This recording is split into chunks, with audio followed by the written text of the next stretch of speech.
just a boring little Tuesday around this fanboy podcast here. Bo Brock, Johnny Venerable. Not a whole lot going on. Nothing to tune into, Johnny. I mean, nothing I can think of. Cut it out. Kyler Murray exclusive sit down for 25 minutes. Johnny Venerable, Bo Brock, PHNX Cardinals starts now.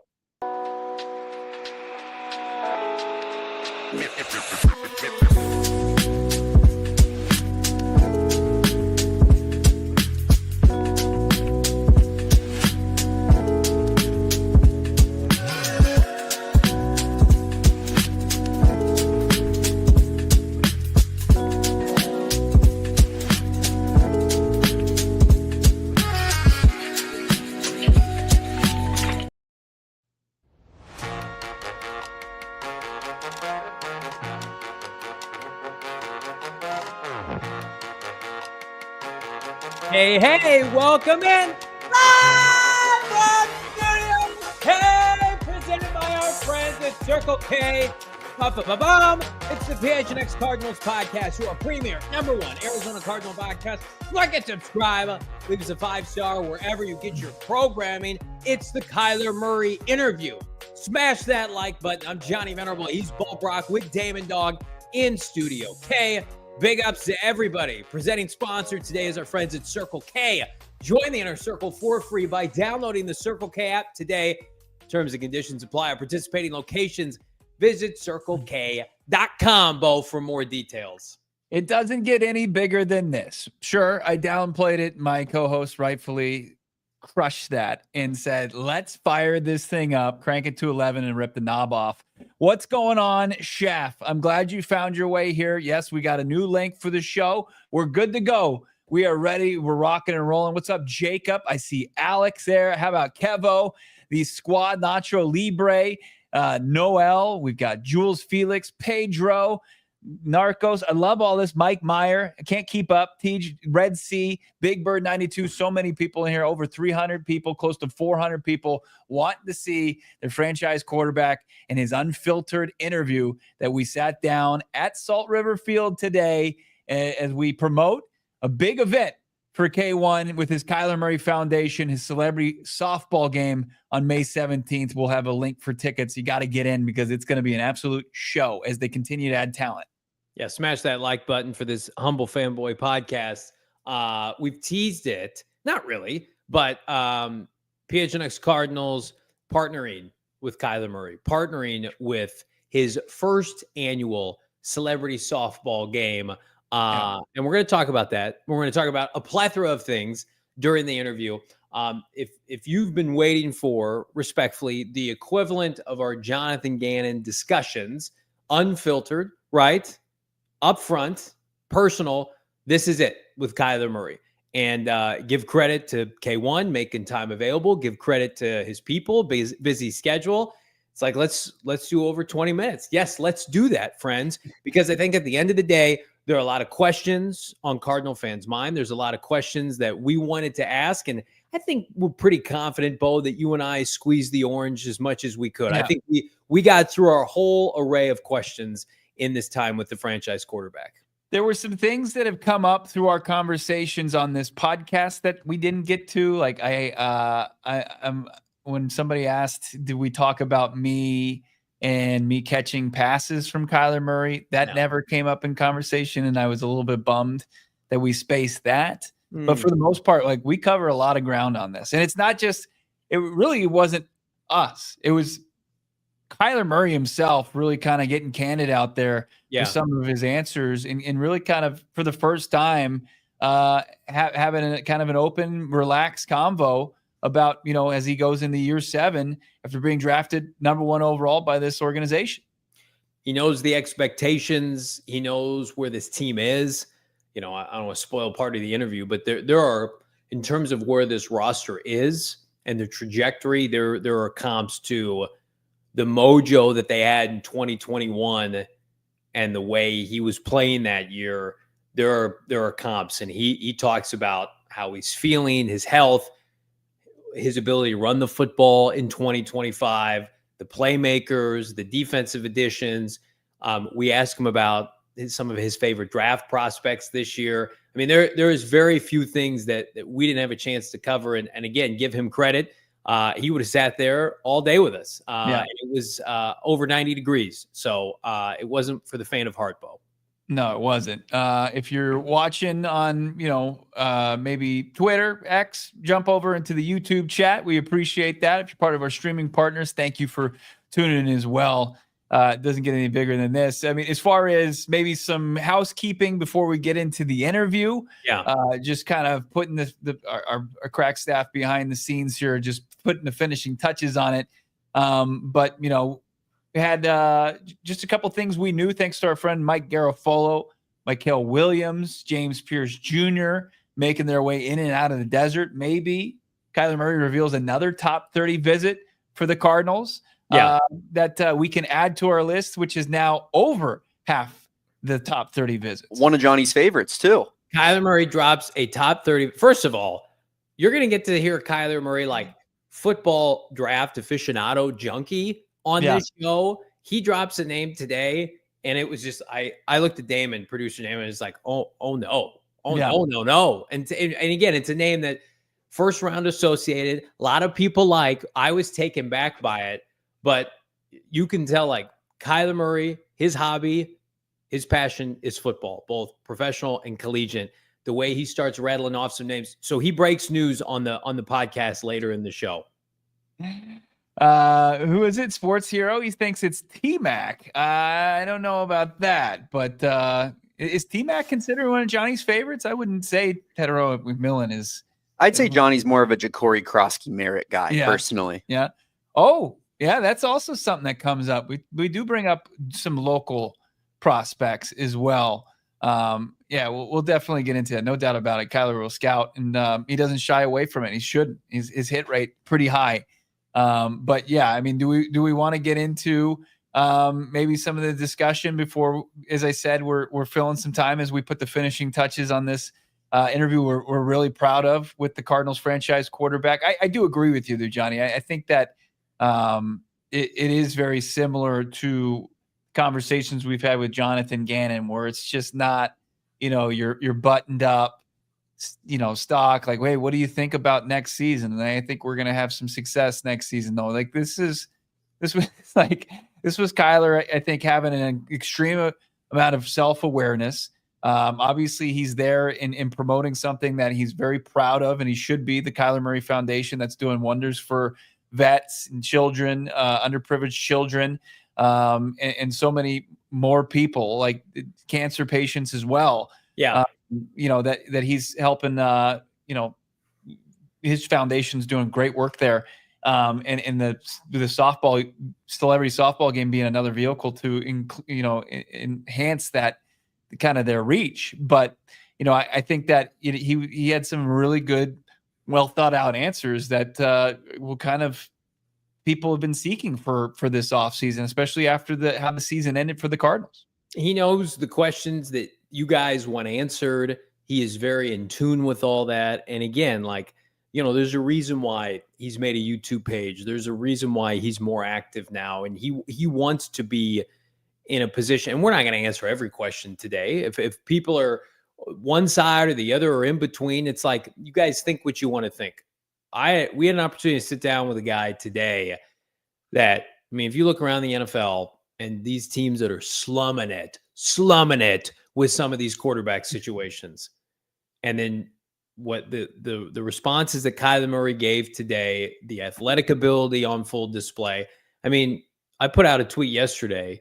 He's the longest tenured Arizona Cardinal quarterback of all time. Now, people were nitpicking that, St. Louis and Chicago. Nope. In Arizona, he's officially passing Jake Plummer this year, 7 seasons as the quarterback for this franchise. And again, fingers crossed, things continue to trend upward, and it's 8 and it's 9 and it's 10. And it's somebody who you're talking about retiring in the rafters late, his career, when his playing career is over. And he understands the responsibility with all that. But I think for Cardinal fans right now, understanding that last year at the end of the year, finish wasn't good enough, not ideal, but knowing full well that this quarterback is the best chance you got to win big this year. on no doubt about it. Right. And as far as like the responsibility, the accountability, what falls on the shoulders of the franchise quarterback, we get into that. But you do sense this started with the postseason press conference, I think, with Gannon. Yeah. Kind of our recap with Michael Wilson, talking to Trey McBride, talking to Will Hernandez at the Super Bowl, talking to guys, people who cover this team. I think there's a full understanding that this thing is as much as it is, accomplishment to get to year 7 and to be the longest tenured quarterback, that there's a sense of urgency that this thing is reaching a bit of a fever pitch to an extent. Yeah. That there's all parties involved want to see this thing go to the next level. And I think that this is, as you alluded to earlier, like there's conversation about there are some similarities now as far as 2021, his third season in the NFL, and now year 3 of Monti, Ossenfort, Jonathan Gannon, and them, really kind of putting the finishing touches on a teardown rebuild project that is now in a position to where they were on the outside looking in and spoiled opportunity, but now a renewed opportunity to get back and kind of kick the door in and not say, hey, this is going to be linear and we're going to go from 8 wins to 10 wins. Like they've got higher aspirations than that. We've got almost 1,000 people watching live across multiple platforms. I encourage everybody, if you're new here, subscribe to PHNX Sports on YouTube. We are barreling our way to 40,000 subscribers. And this is one of the things we're most proud of, this interview that is going to air on this live stream. Around the corner, Kyler Murray threw some shade at your boy before and after the interview. We're going to dissect that and the interview coming up. It's PHNX Cardinals.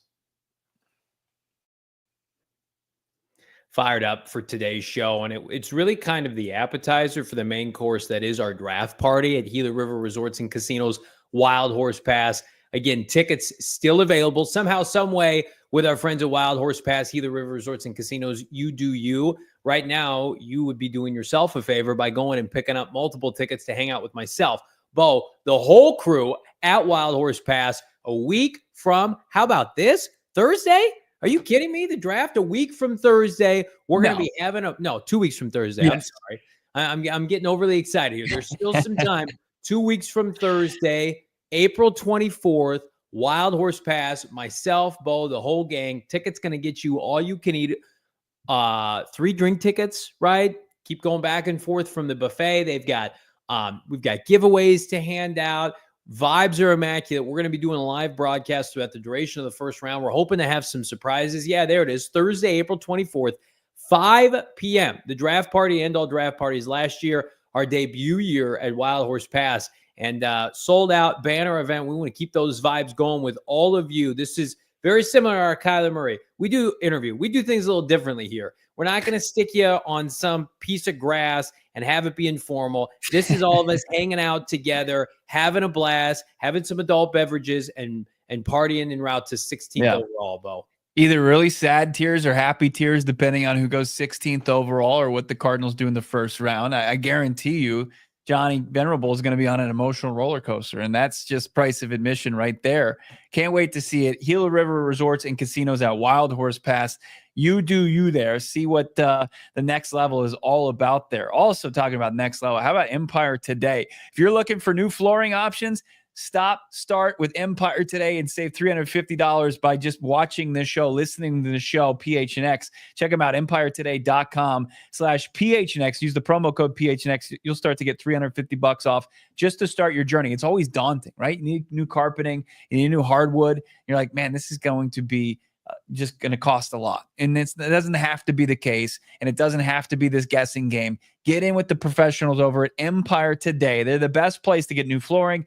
Nobody can beat them on quality, service, speed. Check it out right now. They've also got the virtual floor designer. You just use your smartphone. You get online, you take a picture of your dwelling, and then you can see what it looks like with the new carpeting and flooring. Easy peasy, lemon squeezy. Check it out right now and save $350 by going empiretoday/PHNX for all the details. Use that promo code PHNX. We got over 900 people. We don't have 900 likes yet. Hit that like button.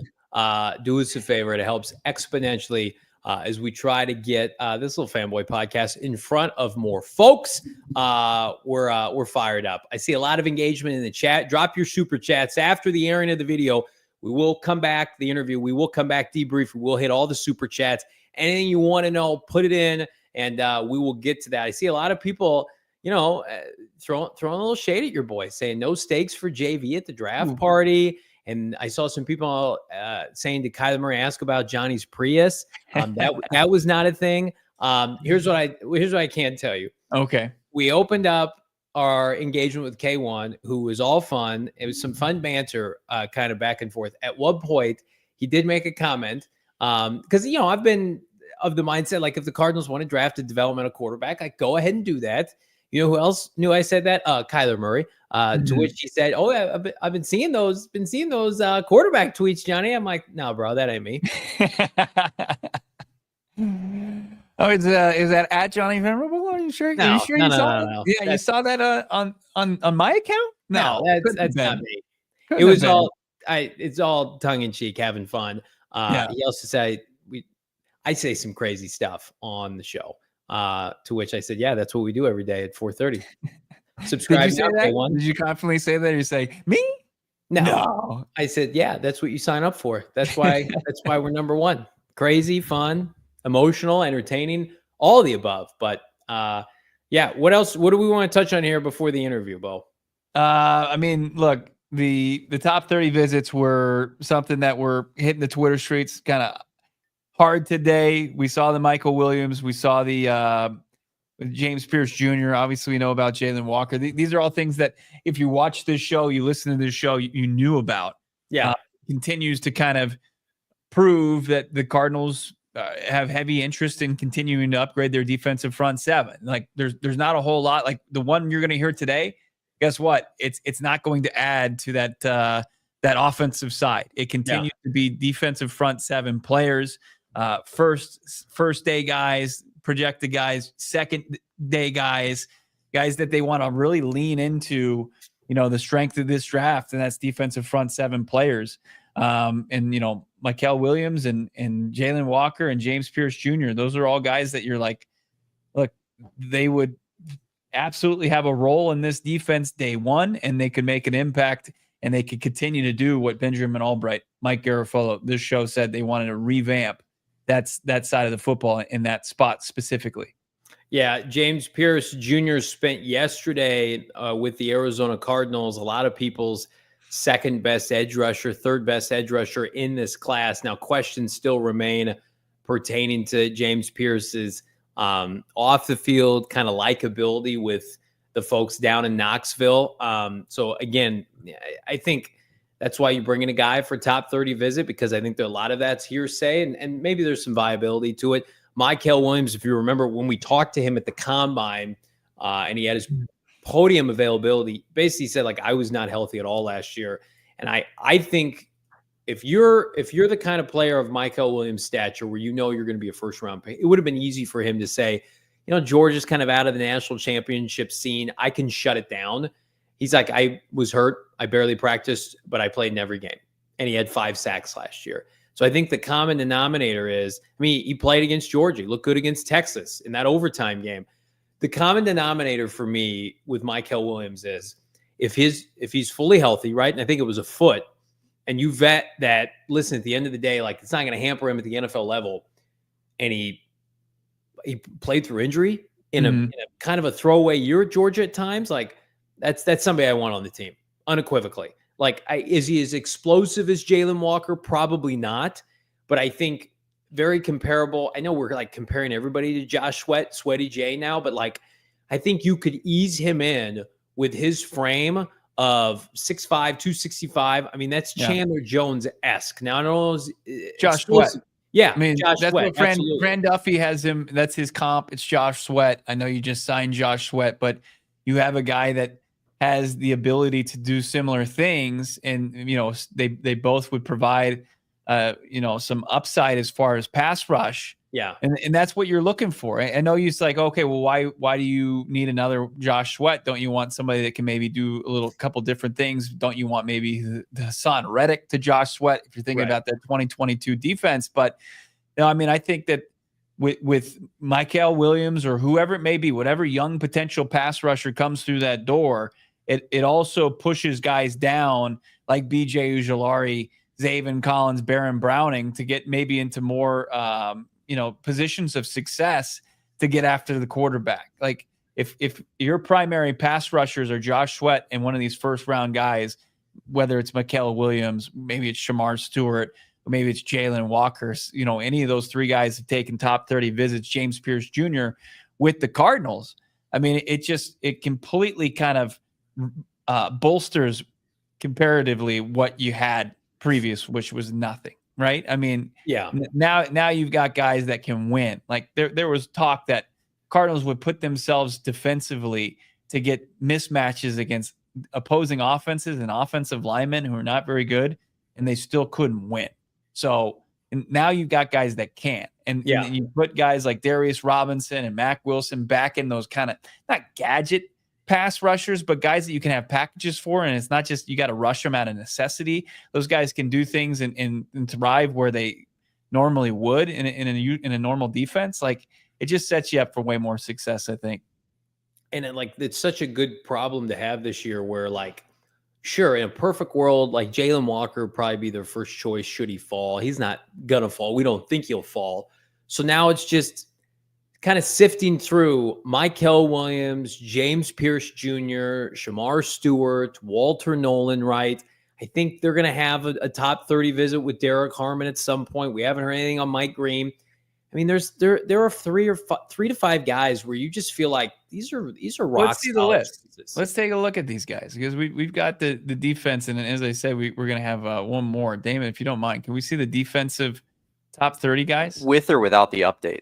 Without the do you not have that? Give me a second. I was working on a new version. Damon's already on top of it. Yeah, it's. I mean, I have the old version uploading right now. Give me a second. Okay, it's a busy day here on this Fanboy podcast. I got Damon who's trying to put together. Here's the offense. There's the offense. There it is. Not much to see here. Hey, Mel Kiper. Somebody get Mel Kiper on the phone. Mel Kiper had a 2-round mock draft. I like Mel Kiper. Mel Kiper had a 2-round mock draft today with 2 offensive players going to Arizona. And again, the value was not the problem. So for those of you who do not know, and we got 1,100 people watching live, Mel Kiper had the Cardinals taking Texas wide receiver Matthew Golden at 16, which he's taken visits with top 15, 16 teams. So again, not my preference, not bad value. And then Tyler Booker, the interior offensive lineman, the guard from Alabama, 21 reps on the bench, right?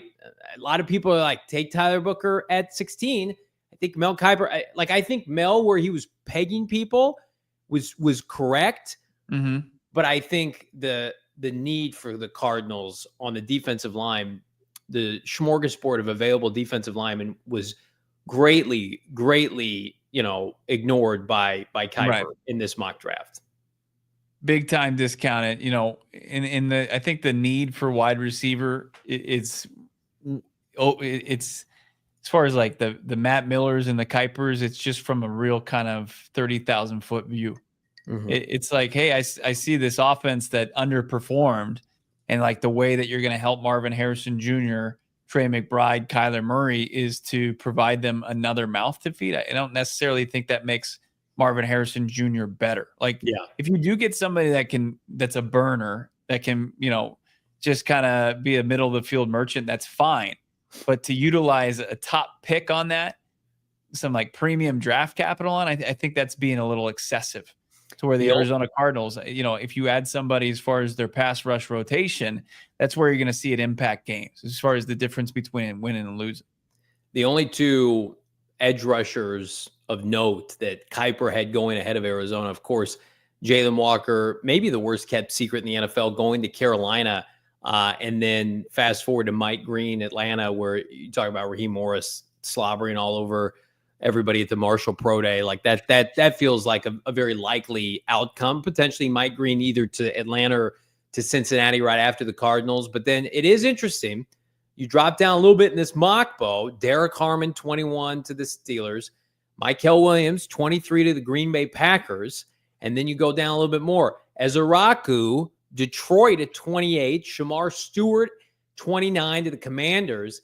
And then James Pierce Jr., a huge fall all the way to 32, getting stolen by the Philadelphia Eagles. And it's like, that's where my thought process comes into play. It's like, the Cardinals do not take an edge rusher. I don't know if one, it was our issue last week during our mock draft. I don't know if there's going to be one worthy of taking at 47. I disagree with that wholeheartedly. Okay. I mean, I think that's actually an advantage. I mean, if you want it to, and if the draft dominoes fall the way to where you can get a Walter Nolen, who was, reported by Rap Sheet yesterday, and he came in and he can be somebody that you can play in the interior of the defensive line, that you're going to have a sweet spot where you're going to have a ton of guys from, it's a different wave, right? It's Landon Jackson instead in JT Tuimoloau, instead of Ezeraku and James Pierce, where I think like you would probably set yourself up for a pretty successful draft, front seven draft, if you go defensive line first and then off the edge next. Let's take a look at the Cardinals' confirmed top 30 visits. Again, this is with yesterday's additions. James Pierce Jr., of course, took a visit. Then we've got Walter Nolen, Shemar Turner, and then TJ Sanders. And then we can, of course, add Mykel Williams to this group, which has been confirmed on here. And then, there were a couple different kind of rumblings on some corners that do we have those confirmed, Bo? Amos, the corner. Some folks are saying it was a virtual one. Other people are saying, no, it's a top 30. So we haven't added that yet, but we will once it gets confirmed. I thought Troy Amos, he confirmed with Garofalo on the Insiders on like Friday. Okay. So that's all set. That's squared away, that he's going to be taking a visit with the Arizona Cardinals, likely an option at 47, certainly not 16. But I mean, if you're waiting for more, if you're waiting for offensive players, I just think you're going to be waiting a while. And I mentioned Mykel Williams, 5 sacks last year, hurt. 4 of them came, did you know this, against the Texas offensive line. And what's everybody doing right now? Slobberfest with our friend Matt Miller on Kelvin Banks Jr. And I don't have anything against Kelvin Banks, but like top 10, top 12, I just, if the Cardinals were interested, where's the top 30 visit, right? Kelvin Banks Jr. has never played right tackle before. You're not moving Paris Johnson Jr. over to right tackle again. Cardinals, I don't think they're going to be in the ballpark to take an offensive lineman in the first round. I don't think they see the value in it this year. I think it's just push your chips into the middle of the table here. It's going to be a front 7, defensive end, defensive tackle, or in the extreme case, Will Johnson, if they have him rated above all these guys. Yeah. I mean, Kelvin Banks Jr. had a great career at Texas, and he played at a high level. He's firmly the third tackle in this class, where, Monti Ossenfort, when he did take a tackle at the top of the draft with, Paris Johnson Jr. 6th overall, he was confident he was the top guy in that group, to where I think Kelvin Banks, where you kind of need more from him, is like, is he going to supplant Paris Johnson Jr.'s left tackle and kick him back over to right tackle? I don't know if that necessarily gives you an advantage or a better offensive line. Playing guys kind of out of their natural position, I don't think is something that you want to do. I mean, he played at Texas at left tackle. That's where he played. Where, Paris Johnson Jr. obviously showed off the versatility, but I don't necessarily think that that's the best, path forward, where they could probably, and they've done this before, taken guys in day 2, day 3 in the offensive line, developed them, and put them in a position to be successful, a la Isaiah Adams. I know that's a little bit more, you got to do a lot more homework on the prospect. You got to do a lot more developing. But, Kelvin Banks Jr., especially with Monti Ossenfort saying Jonah Williams is rocking and rolling this offseason, and he and Paris Johnson Jr., both who finished the season on IR, are trending towards starting the season with the team. Like, where do you put that player? How does he impact you getting to, the postseason in 2025? Unless you think that there's a tackle that you can take that can play guard in the meantime, I don't know. There seems to be, you're rearranging a lot of deck chairs here, when in all actuality, you need to get an anchor for this ship. You need to get an anchor on your front seven. You need to get a guy that can play up front, that can impact Matthew Stafford, Brock Purdy, and now Sam Darnold's ability to sit, in the pocket and throw darts. Maybe I'm in the minority. I think the Cardinals' offensive line is grossly undervalued. I think it's one of the best coach position units on this team. Losing Clayton Adams, but inserting Justin Fry. It's not aligning. If this was last year, Fontenot and those guys are available in the Well, think about the previous 2 drafts as far as defensive line, right, and edge. It wasn't a strength. No, it wasn't. So finally it comes to you and you're like, well, you always have to build offensive lines. Like, well, no, why don't you, this is as far as defensive rich draft, that's really what this is. You can't really find other positions that kind of pop like they did last year. Last year was wide receiver, it was tackles.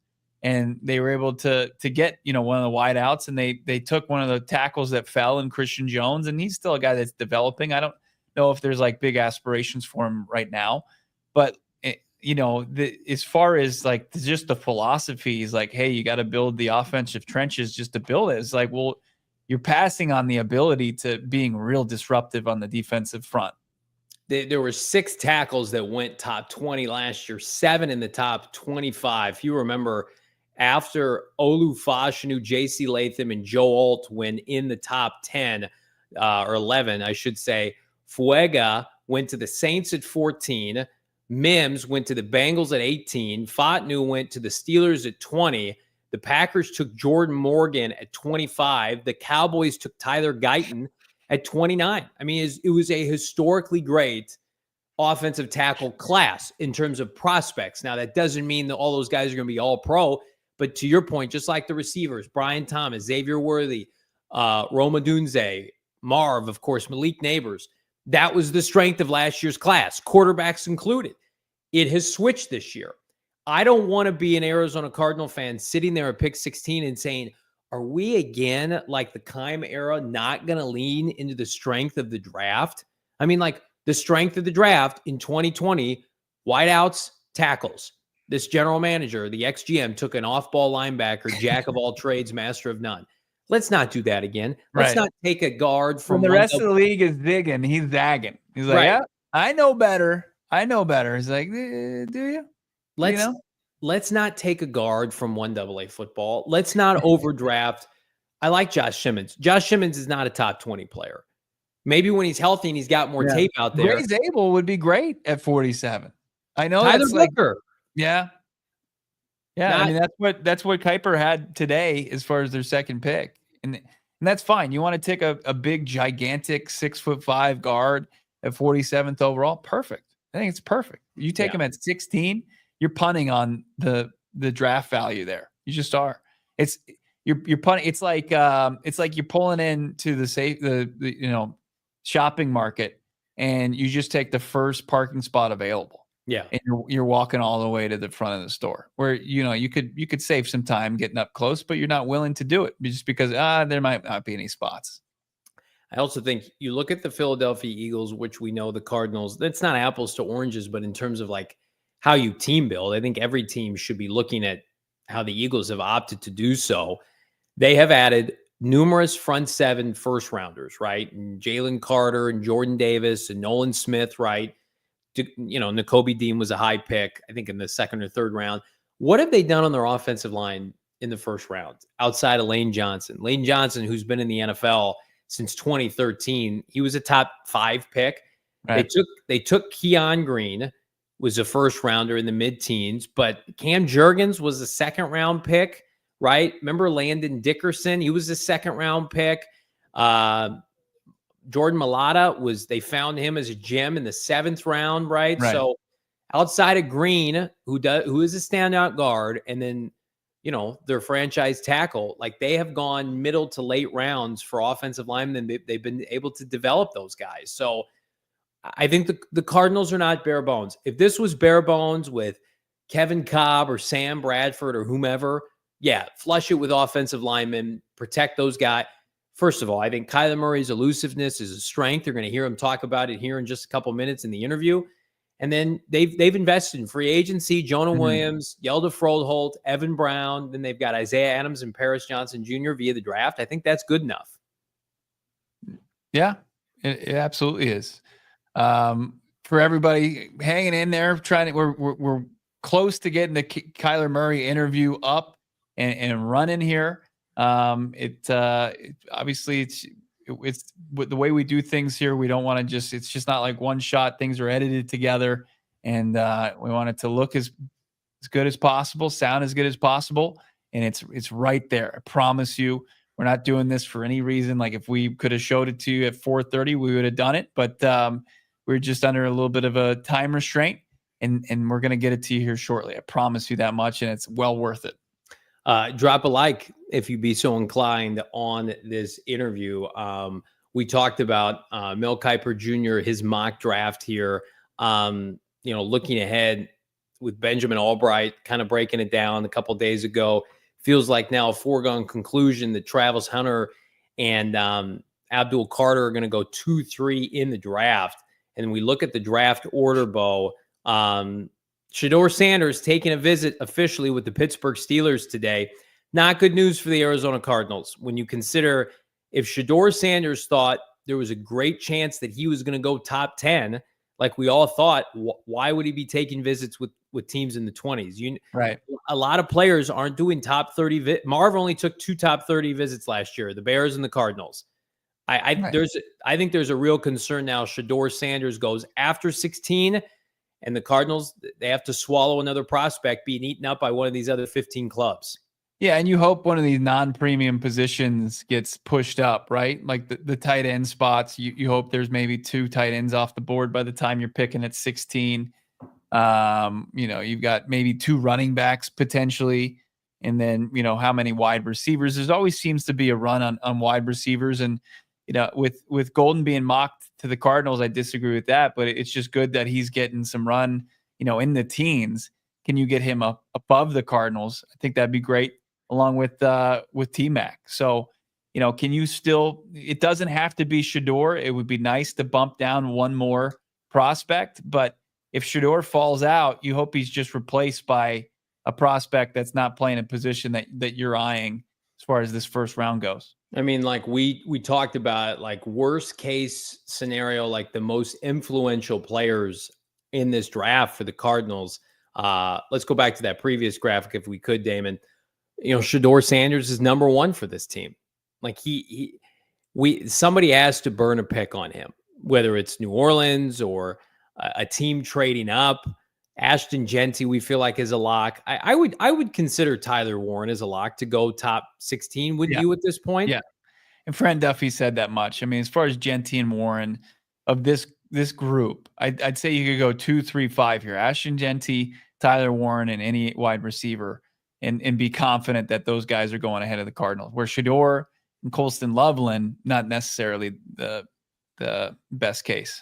There's also, listen, if Matthew Golden continues to vault up draft boards, like, so be it. Push him up there, right? Like, mock him to the Cardinals only if you think that it means a team is going to jump the Arizona Cardinals to get him ahead between picks 10 through 15, right? Like, I want Matthew Golden's stock to be sky high before the draft. So, yeah, maybe there's no Shedeur, but let's add a receiver. Let's add a tight end. Maybe Hampton sneaks in there. We've seen Hampton be mocked to the Chicago Bears. Crazier things have happened. So we're looking now.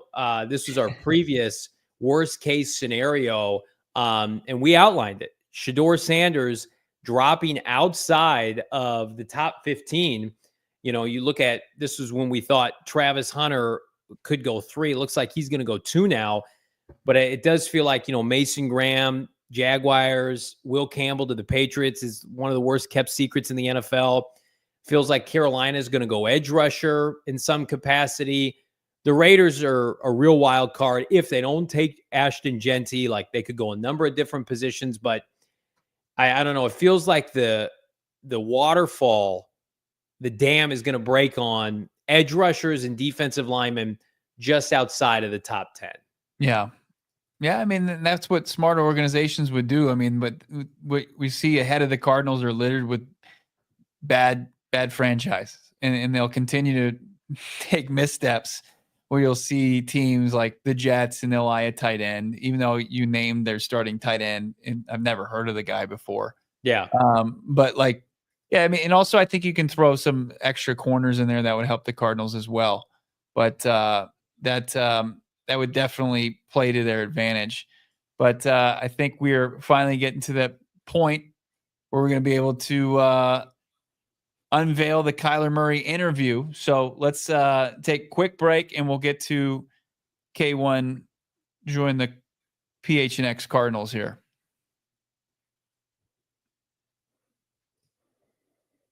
Fired up for this interview. Fired up for our friends at Bet365. Never ordinary. Bet365, 90 million users worldwide, 780,000 events each year. I hope people made out big last night in the Natty. Congratulations to the Florida Gators, but the party doesn't stop with our friends at Bet365. How about NBA tip-off Tuesday?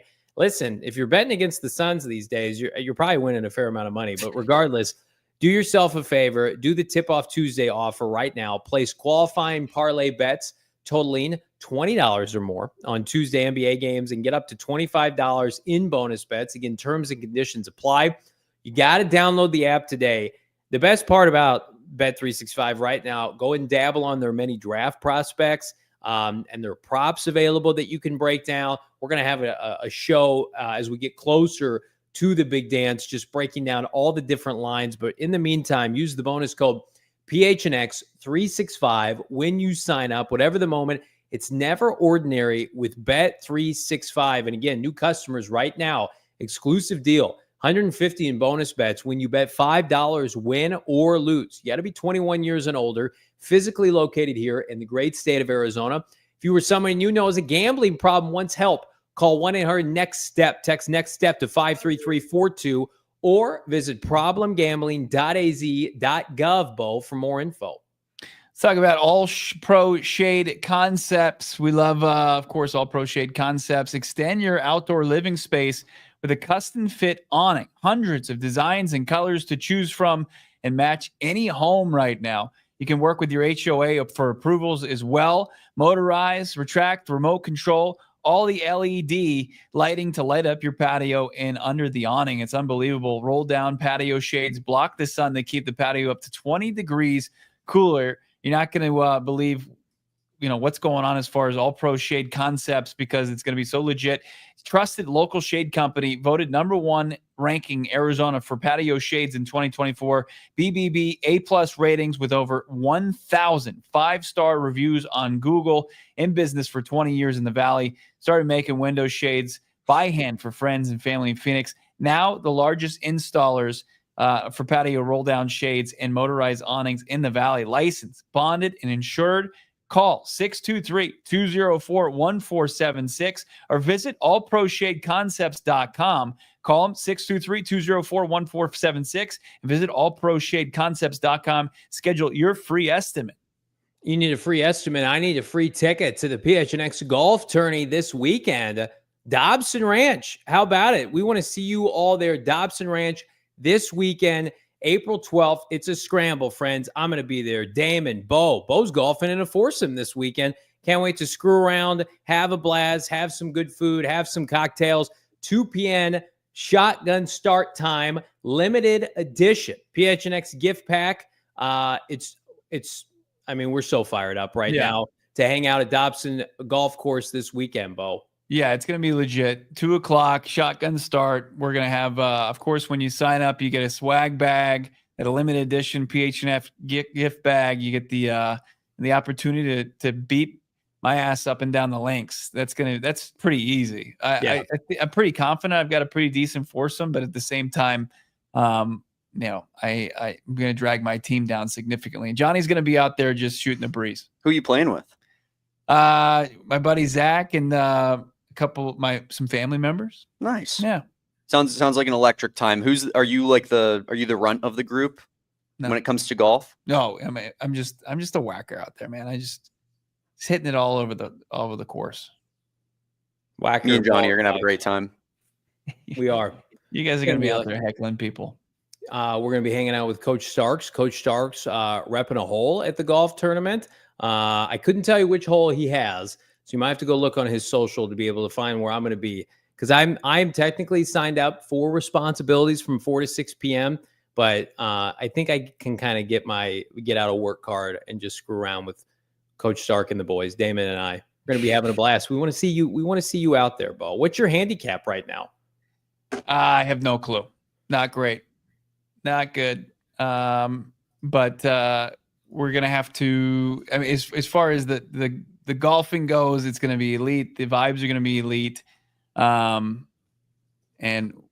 that's pretty much what's going on.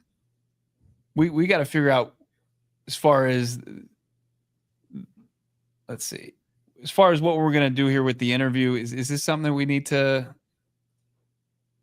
Yeah, we're fixing up some loose ends right now. There was a technical problem that we were having, and we're trying to figure it out. Okay, so here's what we're going to do. We're going to pull an audible. The interview is coming. We're going to pull an audible here on your favorite. You gonna mock draft it? We are on your favorite fanboy podcast. So give me 1 second here. We're going to get this started. So, Damon, if you will cue us up as I jump into the mock draft simulator. Fun fact, we did ask Kyler Murray pertaining to what he likes in a mock draft. So that's coming up on the show. I'm going to pull up this mock draft, and we're going to go through the top 16 picks right now in the draft, Bo, until the Kyler Murray interview is ready to go. How does everybody feel about that? You don't want to do a 7-rounder? No, I want to go through the first 16. I don't want to talk about anybody after the fact. I want to do the first 16 picks right now. I'm going to present my screen. Give me 1 second here. Pulling up the mock draft simulator. Damon, if you would, get us all cycled up here. And we're going to enter this bad boy. Is everybody ready to go on a mock draft? And again, we appreciate everybody's patience. Yeah. We have the interview. We apologize. Something we thought we were going to get going now. We haven't been like filibustering to keep you around for any certain amount of time. We want to get this thing out and live just as much as you do. And we got some people working their asses off behind the scenes in order to do so.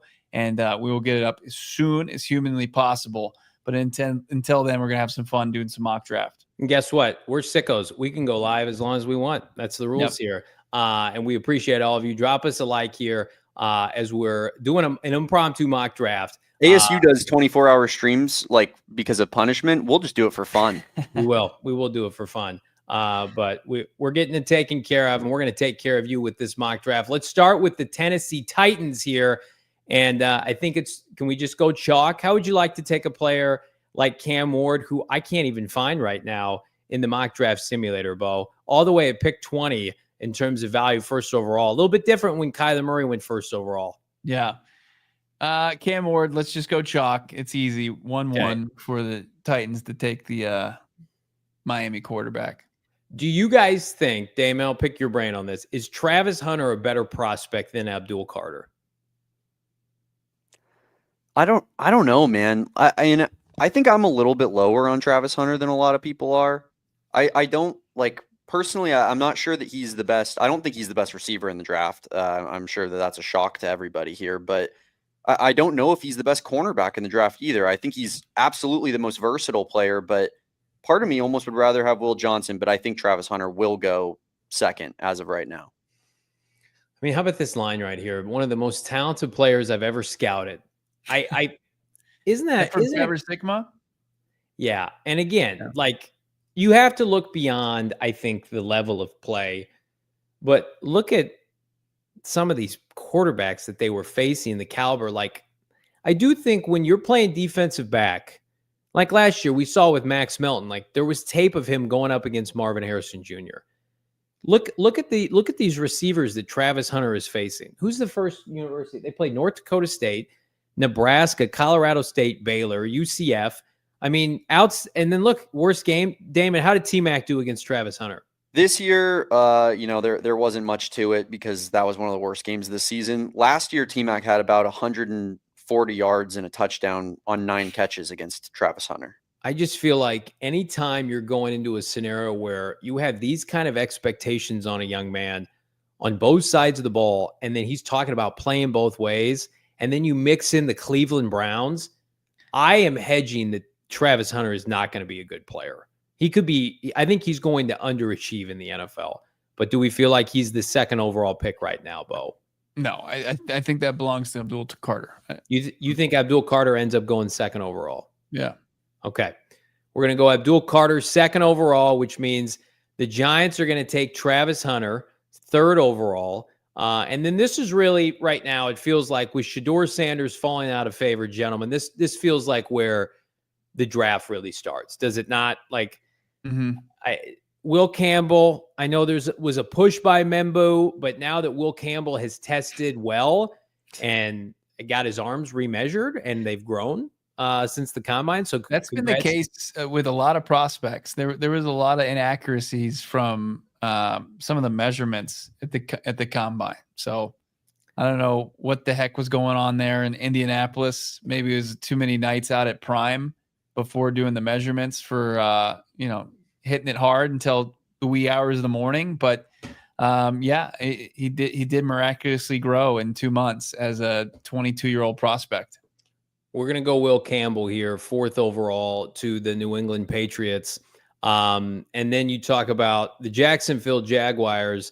T-Mac, poor T-Mac, sitting here at third. I mean, third overall prospect, but not seen by the national public as high as, I mean, he is the definition, Damon, of a PFF darling, is he not?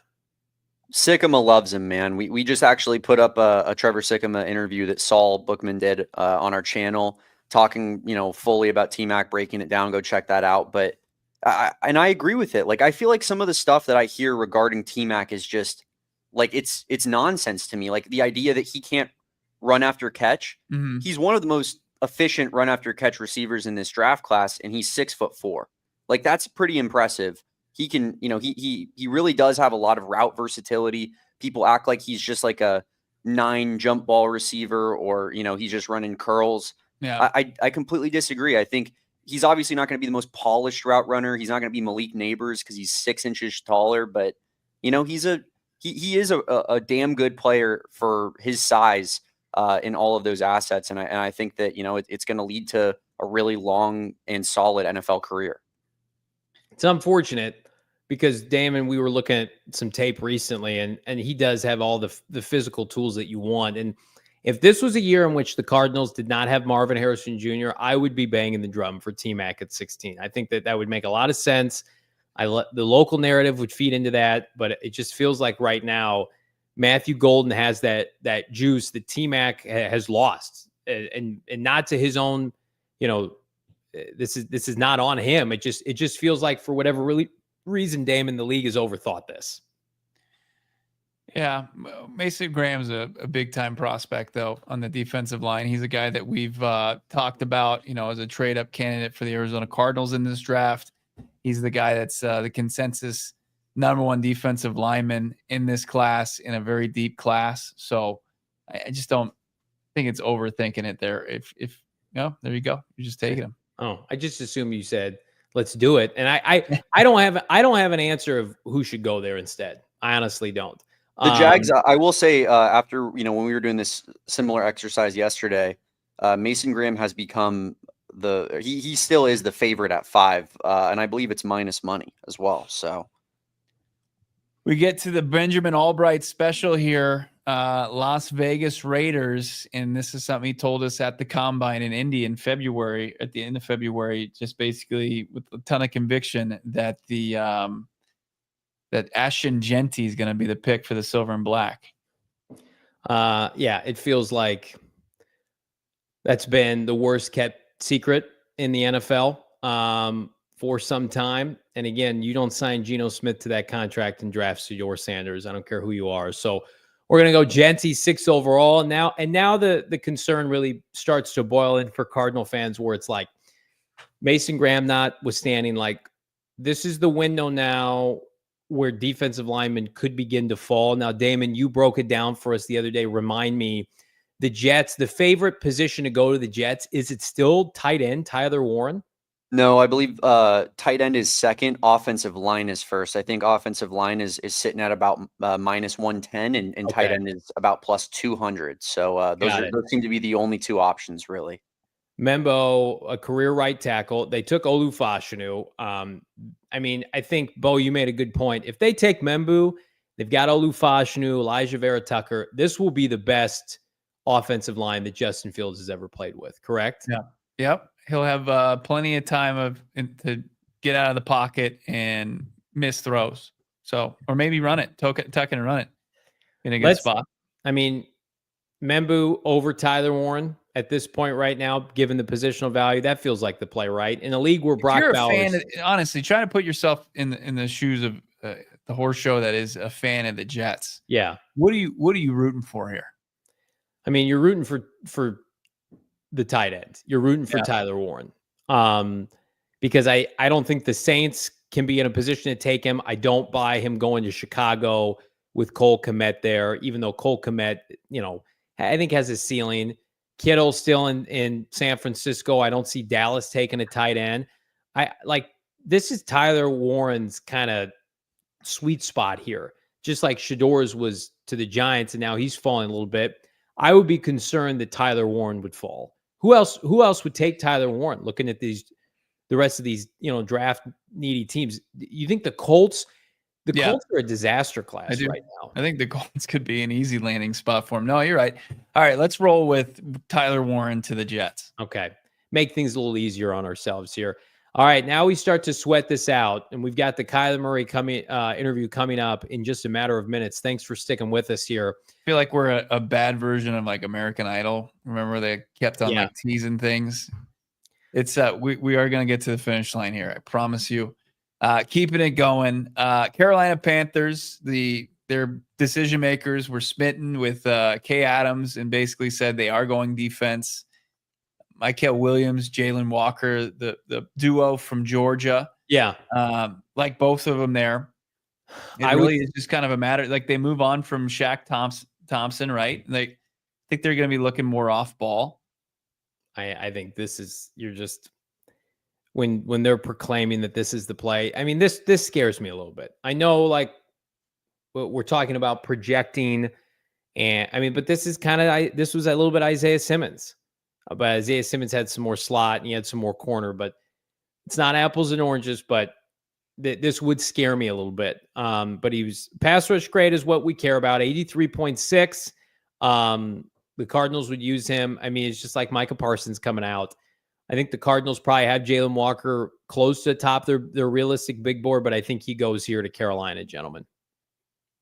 Let's do it. Let's get Jalen Walker in Carolina, in Charlotte. Now a real wild card team. This is like the option for T-Mac here. This is an option for Shador Sanders. There's a couple different. The Saints are a circus, man. They are.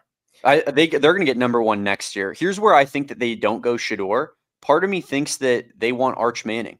He's from Louisiana. Archie Manning played for the Saints. And I feel like their roster is so bad that they're going to get the number one pick next year. I mean, Kellen Moore took this job. It almost felt like reluctantly, Damon.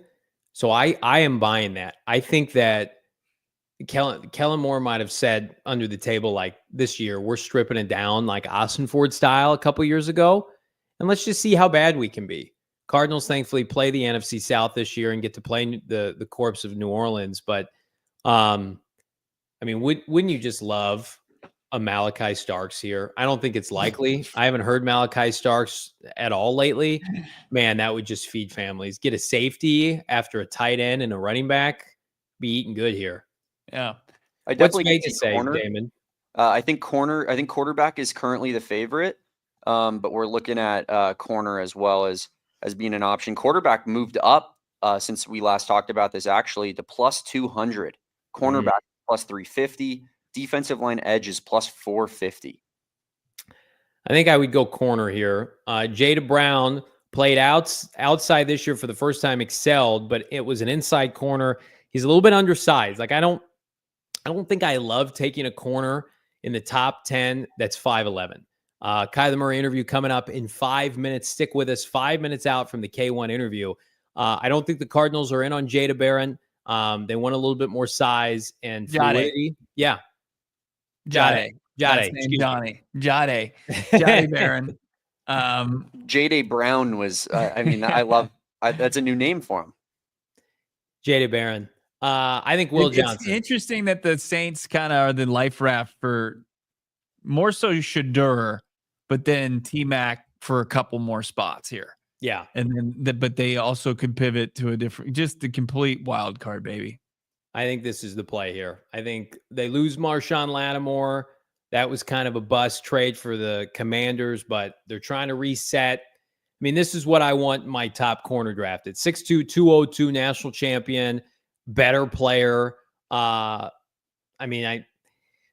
maybe, but again, like I feel like New Orleans, if it's quarterback and corner of the top two and they're not in on Shedeur, let's go Will Johnson here.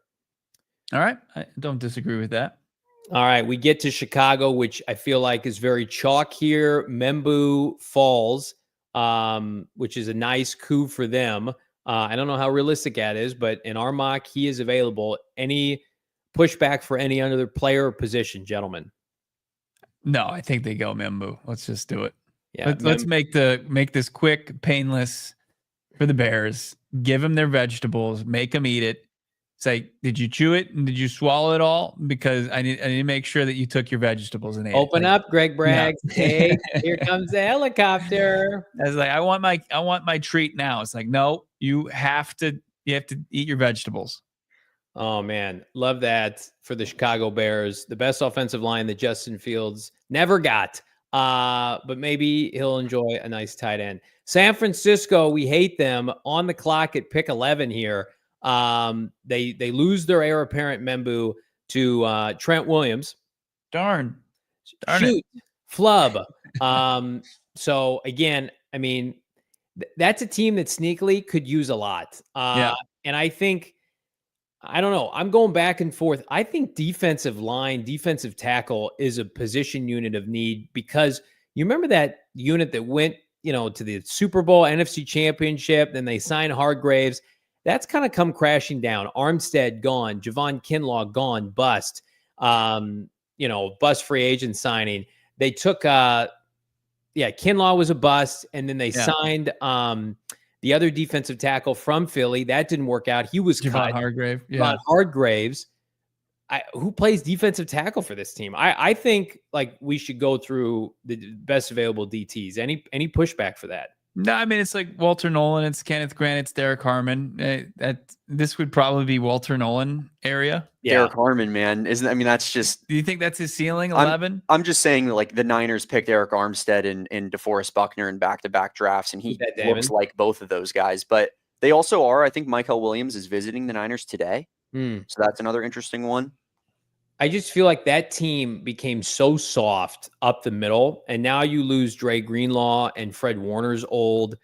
I think defensive tackle is more of a value to them. So I'm with you, Bo. I think Walter Nolen, the consensus kind of DT2, maybe between he and Derek Harmon. I say we go Walter Nolen here. All right. Damn it.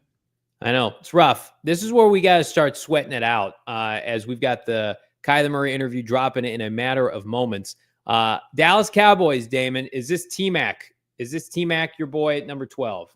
It certainly seems like it's trending that way. And as I said yesterday on the show, I think that would be a great fit for him just in terms of, already having a guy in place and Dak Prescott in his ability to compile a bunch of meaningless stats that make receivers look awesome.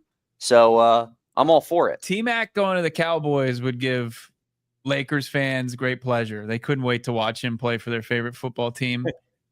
Yankee Laker fans are going to love T-Mac to the Cowboys. I have no issue with this. And again, Matthew Golden, T-Mac, I think it's preference. I think it's how you want to run your offense. PFF's way higher on this receiver class than I think the general public is. But I say we go T-Mac here. Tetairoa McMillan finally off the board to the Dallas Cowboys. And now, Damon, we go to your sweet baby Miami Dolphins here. I've heard a lot of talk on the Twitter streets. Cornerback appears to be a need for them. suddenly, but I mean, offensive line as well. What are you thinking here? They have one active defensive lineman that is an NFL football player on their team. They have so many needs. It's impossible to say they'd rule out corner, they'd rule out safety because they do need those positions. But I just think they're so desperate for a defensive tackle that it makes too much sense there that they really haven't left themselves much choice. Run like a 1-5-6. They'll just have one D lineman and then 4 linebackers and then the rest DBs. It's kind of the opposite of what the Cardinals have done, right? Where like they've put themselves in a good spot where they can somewhat go in any direction. Right. The Dolphins have kind of backed themselves into a corner here, I feel like. I mean, who would be the favorite then? Harmon? Let's go Kenneth Grant. Okay. Kenneth Grant goes 13 to the Miami Dolphins. The Colts are now on the clock. The Colts, one of the biggest horror shows in the NFL right now. Bringing in Daniel Jones to compete with quotations with Anthony Richardson. Isn't it funny how I heard Ryan joined like NFL radio and he thinks Danny Dimes is going to outplay Anthony Richardson for that job. That's a nightmare. That's an absolute nightmare for if you're a Colts fan. I mean, like they've taken wideouts, they've taken offensive linemen, they've taken edge rushers. I'll throw a curveball. What about Jahad Campbell here? I mean, a linebacker is a need. No. You don't think that this feels Colts to you? No. We're Colts. We're blue collar. This is the way we do things. We're going to take Ballard. At least you can give him credit. He's found some off-ball linebackers deeper in the draft. I think Darius Leonard was the 2nd-round pick, but what does Vegas say, Damon, as with regard to the Colts and what they're pursuing? Last I checked, Vegas said that they love tight end first. Right now, they're currently even for a tight end and plus 270 for an O lineman. Even for a tight end that could be Colston Loveland. That's brutal. I mean, if we go OT and then we go interior, man, maybe this is Kelvin Banks Jr. Yeah, are we overthinking this? That's probably the play here in hindsight. All right. Kelvin Banks Jr. They're both top assets. Anthony Richardson and Danny Dimes. Whoever's going to be back there is going to be well protected. As they throw numerous pick sixes here. And then this one, we feel pretty confident. Edge rusher, one of the teams that were somehow on par with the Cardinals in terms of rushing the passer last year in the worst possible way. The Atlanta Falcons, they traded a 3rd for Matthew Judon. No return. Mike Green to the Atlanta Falcons. Any pushback for that, gentlemen? No, but let's get these next 2 picks out of the way and get to the interview. I think we've got it all locked and loaded finally, and we're gonna get you guys off the franchise quarterback joining us here on PHNX Cardinals. So let's not do it. Let's keep going. All right, chat. Pick who you want at edge rusher, followed by the K1 interview. What's the chat saying? They said play the interview. No, let's see. They've got. I think you just go JPJ and call it a day. We're calling it a day. We don't care about analyzing this draft. We care about the interview. We got 2,000 people watching live. Hello, friends. Welcome to the Filibuster Show. But big thanks to everybody here. Now we present the Kyler Murray sit-down, 25 minutes. Bo Brack, Johnny Venerable, K1. It's PHNX Cardinals. Turns to the diamond, of course, the Kyler Murray Foundation celebrity softball game going down May 17th. Can't wait for that. Bo Brack, Johnny Venerable, PHNX Cardinals, of course, the franchise quarterback himself. K1 hanging out here. Kyler, May 17th, laser show? What are we looking at here? I'm honestly just trying to have fun. I don't want to put too much pressure on myself to come out here and be the guy that's the baseball guy. Obviously, I am, but I'm not looking to go 3 for 3 with 2 home runs or anything like that. I just want to come out here and have fun. Give back and, give the crowd a good day, the fans a good day, a good interactive session with everybody. And like I said, give back and have fun. That's my main goal. Are you going to be bouncing around playing all positions that day? What are we thinking? I don't know, man. I might play a little bit of shortstop. I missed the infield. You know what I mean? But I'm assuming guys will be hitting rockets. So I don't know. I might need to be in the outfield.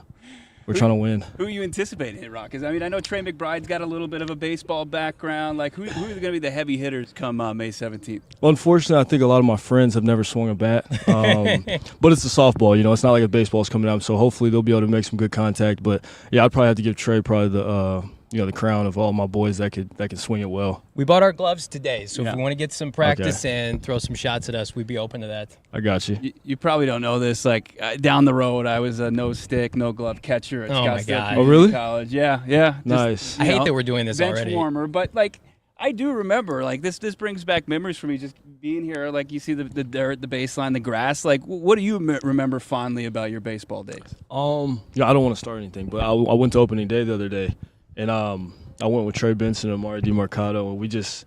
I told them that we're sitting in the stands, like we're sitting with the people, because I just wanted to feel the game, the Hell yeah. atmosphere. And I truly felt like I should be out there. You know what I mean? The Diamondbacks didn't have a great day that day, but it was just good, man. The atmosphere of baseball, like the tradition of it, the real what it really means to play the game of baseball. It's a beautiful game. Obviously, I know fans don't really love watching it too much, but I miss it. I do miss it. But again, I wouldn't trade what I'm doing for the world. You know, I really just miss hitting home runs and having swag. Yeah, same. Yeah. You mentioned hitting home runs to your tight end, Trey McBride, now the highest paid tight end in the NFL. Yeah. I mean, when you saw that come down, what was your reaction? I started screaming, just like the emotion and the I know everything that he's put into it, to see where he's come from, the maturity. I remember when his rookie year, he was one of those guys, and this is no knock on Trey. It's everybody's rookie year. They come in wide-eyed, messing stuff up, making mistakes, not sure of themselves, kind of having that doubt. To see that from where he's been to now, where he's correcting guys, he's got he's helping me on the field just because he's one of those guys I can trust no matter what. Giving me clues on what the defense is doing and stuff like that. Just to see the natural maturation of his career is a beautiful thing. I think personally, I feel like he's the best in the league. I feel like he's going to continue to grow, and I'm just glad that they were able to get that done, not only for me but for him. So it's really good to see. We got to talk to Trey. He had his press conference after signing the big deal last week, and you could tell the emotion was there. Like when he talks about his journey, the adversity he faced, first tight end off the board, but then you got Ertz in the fold at that point. Yeah. He's not even active on his first career game, and then now he hurdles. Mm-hmm. Even though he says he doesn't want to hurdle, he hurdles Travis Kelce for highest paid in the league. It really is incredible. But like, doesn't it feel like him as a drafted and developed guy? It's just like there's going to be a new wave of those guys. Now it's like it's Trey, and then now there's a bunch of guys. Yeah, and that's the beautiful thing is like it was weird to see. Cardinals are paying, you know what I mean? Like I and again, it is what it is. But it was just something new and refreshing. Like like we got a guy that's fulfilled who we thought he was going to be. And he's only going to continue to get better. But to see that come across the ticker, I called him immediately. Obviously, he was on the golf course, but he hit me back. We had a great time on FaceTime, and it was just I said it's a beautiful thing to see your boys put the work in and get get paid for it. I mean, you talk about James being re-signed, Buddha being re-signed, and then the robust offseason that this team has had, loading up on defense. Seems like the offense is like, let's run it back. We believe in this group. Defensively, let's load up Calais Campbell, Josh Sweat. I mean, what do you make of these moves? I'm a big fan personally. I think offensively, I agree with what we're doing. Obviously, we can continue to bulk up there. I love the playmaking, the skill positions that we have. And honestly, I think it comes down to being another system or being another year in the system and making plays when we need to make plays. Obviously, I think it's unfortunate the way the season ended. I felt like we should have been a playoff team. We didn't make plays in crucial moments when we needed to. I take a lot of blame in those situations. It's a team game, but at the end of the day, I believe who I am. Who I want to be. If I want to be who I want to be, I got to make plays in those moments, and I believe I will. And as far as like everyone else, we just got to continue to grow and get better, and I believe we will do that. So as far as the defensive side, we did add some great pieces, and I'm excited. I'm excited to go to war with these guys. Calais Campbell, it was funny. Your paths never crossed in Arizona, and it's almost kind of like the merging of two great eras of Cardinal football. It's like Calais with Ken Whisenhunt, Bruce Arians. Now you're in the fold with JG. What's it going to be like playing with 93? Yeah, I mean, I put it on Instagram. I don't feel like he should have ever left. You got a guy like that. I could only imagine playing with him back in his heyday. When he was in his prime. To see a guy like that, I can only I just like to let him walk out the door, I feel like that hurts, you know. Yeah. But obviously, I love that he came back and he's getting a running back with the Cardinals. I'm excited to see the impact that he has on the younger guys like D-Rob and everyone else that we're bringing in. But everywhere he's gone, he's impacted the team, you know, in a great fashion. So I'm excited to see him do that for us as well. You and the offense were in your bag that day against the Dolphins. Yeah. We were there live. Yeah. I mean, Calais was the best guy on the field on that defense. Yeah, I mean, he almost stripped me. You know, I personally that day, I didn't feel anyone over there, but it was a good day for us. You know, it seemed easy when you're going out there and you're doing the things that we were doing that day. So, but he definitely made an impact that day. Marv had a big game that day as Yeah. well. I mean, you talk about the maturation process. You talk about Trey's first year to his second year. I mean, it's the question on everybody's mind. Like, Marv, year 2, what do you expect? Yeah, like I said, I love being able to speak about my guys whenever, you know, there's rumors and stuff like that go around about them. But just like, I think something that's underrated is people don't understand, you know, from each level that you jump, whether it's high school to college to the NFL, there's a level, there's a period where the game has to slow down for you. And I think me and Marv, or just Marv in general, the game had to slow down for him. You know, I remember we had a conversation like later in the year, like week 10 or 11. He's like, bro, that the Buffalo game, when we played Buffalo, bro, the game was moving so fast for me. And I was like, well, you know, I didn't know that. You know, I know y'all didn't know. Like, no one knew that. You know, everybody's talking about how he played and he drops and stuff like that. It's like, bro, the game has to slow down for him. You know what I mean? And once it does, everybody has that period of like, oh, like it clicks. You know what I mean? And then at that point, you take off. You know, so I'm not worried about Marv, not one bit. I know he's going to be who he's supposed to be and who everybody thinks that he can be. I'm super excited for him. I'm super glad that he's on my team and that he's my receiver, you know, because I know what he's capable of and I know how much he loves the game. It's crazy to look at his season, and it's eerily close to his dad's as far as the numbers. It's a good year for a rookie player. Just people had crazy expectations. That's not, you know, Marv's fault. But when you talk about that connection, like we talk to you every Wednesday about that, you know, but how do you connect with maybe Marv off the field? Like, what's your guys' kind of thing that you guys? Well, one, I don't think he didn't have the season he wanted to have. Yeah. You know, regardless of the expectations, Sure. like I definitely think that he could have had a better season. You know, and he believes that too. But as far as how to connect with him off the field, I think personally, me being an older guy and understanding how it kind of unfolds, I saw him loosen up throughout the season. I saw him get closer to each and every guy throughout the season and talk more.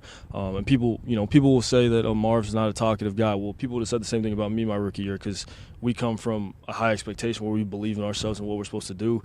And I think coming in as that 4th overall pick, you don't want to talk. You want to come in and prove yourself before you say anything.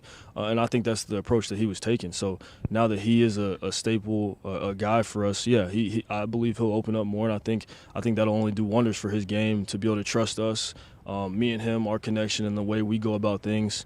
I've already heard him talk more, you know, throughout this offseason than I ever heard him talk, you know, the first half of the season. So I think it's going to be a great thing, you know, and I think the swag that everybody wants to see, I think that'll come out naturally. K1 in a league with so much turnover. You've got quarterbacks jumping from left to right, new teams. This is going to be, I don't know if you know this, you're going to be the longest tenured Arizona Cardinal quarterback since they moved to the desert, 7th year. Yeah. What does that mean to you? Personally, you know, it means a lot. But I haven't done it. I personally, I don't feel like I scratched the surface of what I can be and what I can do.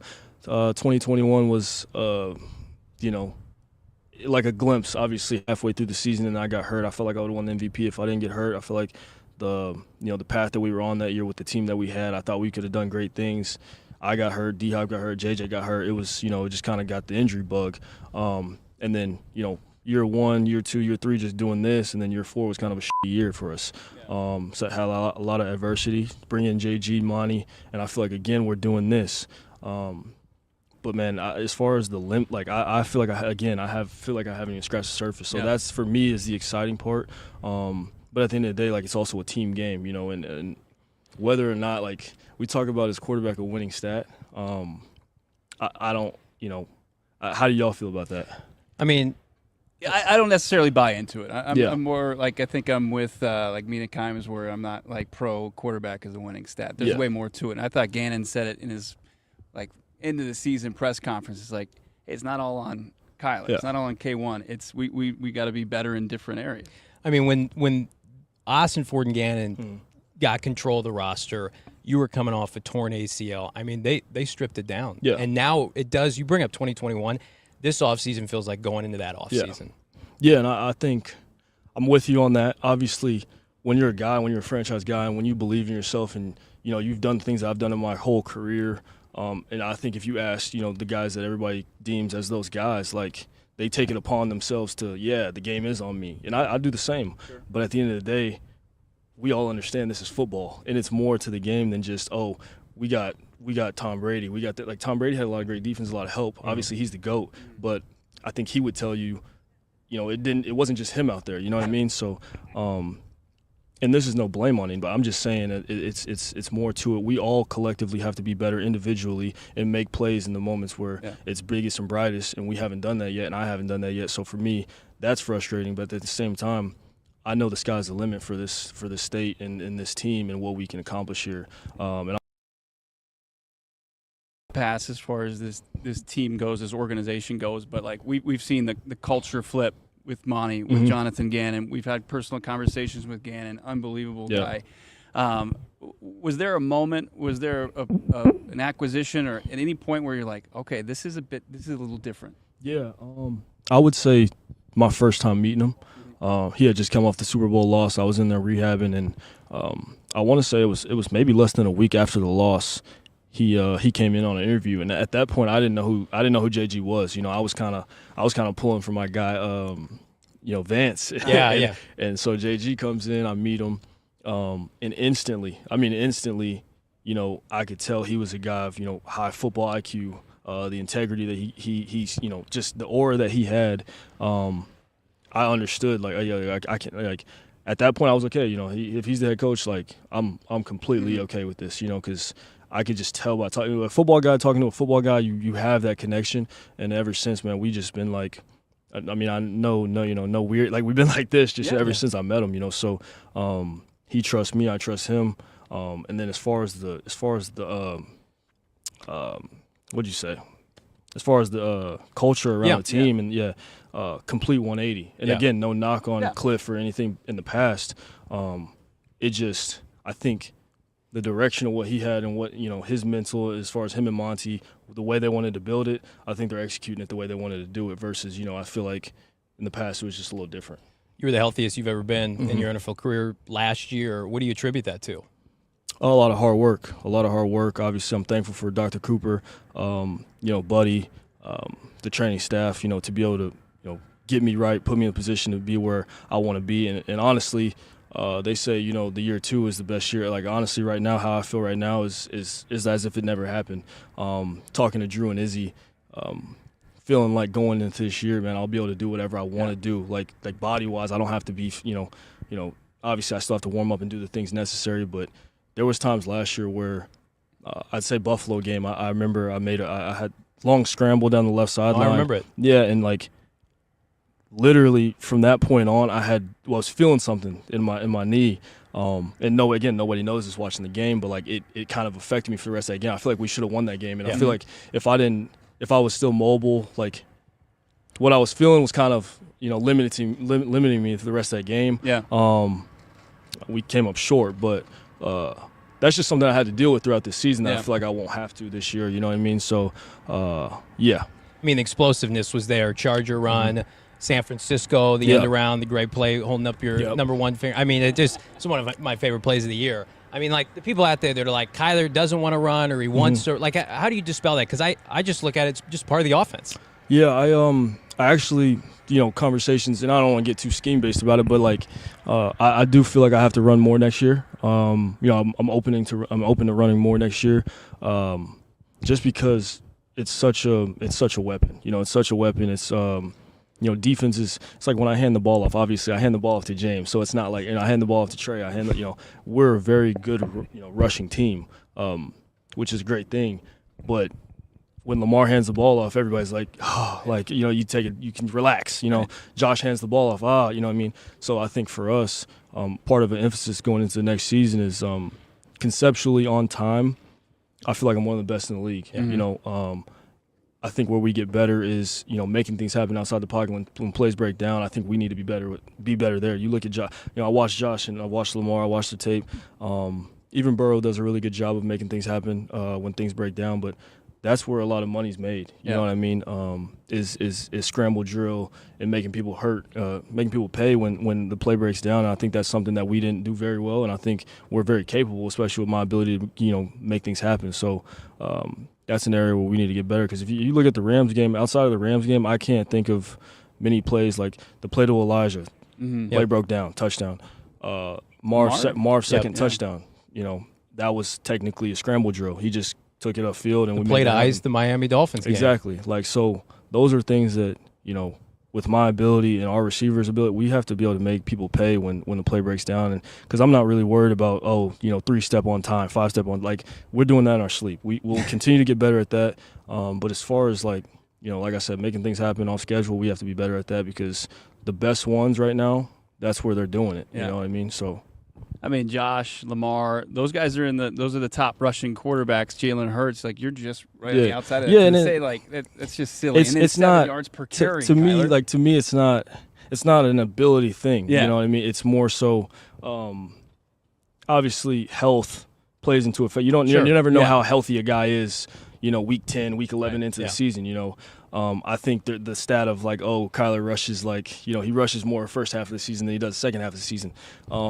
There might be a little truth to that, you know. You know, you're trying to stay healthy throughout the year, and you get banged up and stuff like that.